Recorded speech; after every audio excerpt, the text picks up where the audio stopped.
అదరగొట్టే కారం రంగు రుచి ఆచి కారం పొడి. ఢిల్లీలో తీవ్రమవుతోంది వాయు కాలుష్యం. ప్రజలు ఊపిరి తీసుకునే పరిస్థితి కూడా అక్కడ లేదు. చిన్నారులు చాలా ఎఫెక్ట్ అవుతున్నారు. సగటున 338 పాయింట్లుగా ఎయిర్ క్వాలిటీ ఇండెక్స్ కనిపిస్తోంది. కాలుష్య నియంత్రణకు గ్రాఫ్ 3 చర్యలు చేపట్టారు. ఇతర రాష్ట్రాలకు వలస వెళుతూ ఉన్నారు ఢిల్లీ వాసులు. స్వచ్ఛమైన గాలి, ప్రశాంతమైన వాతావరణం కోసం వలస వెళుతూ ఉన్నారు. హిమాచల్, ఉత్తరాఖండ్లకు పయనమవుతున్నారు. కొండ రాష్ట్రాల్లో అద్దె గృహాలకు అక్కడ డిమాండ్ కూడా పెరిగిపోయింది. కాలుష్యంతో ఢిల్లీ వదిలి వెళ్లేందుకు 79.8% మంది సుముఖంగా ఉన్నారని సర్వేల్లో వెల్లడైంది.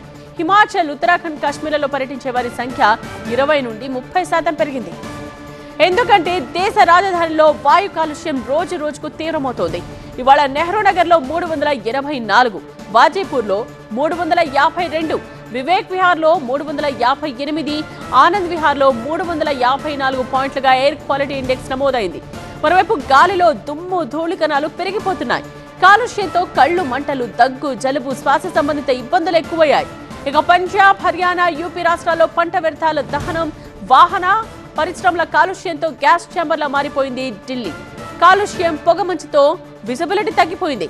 ఇలా హస్తినలో వాయు కాలుష్య లెవెల్స్ ఆయువు తీసే రేంజ్ కు చేరిపోయాయి.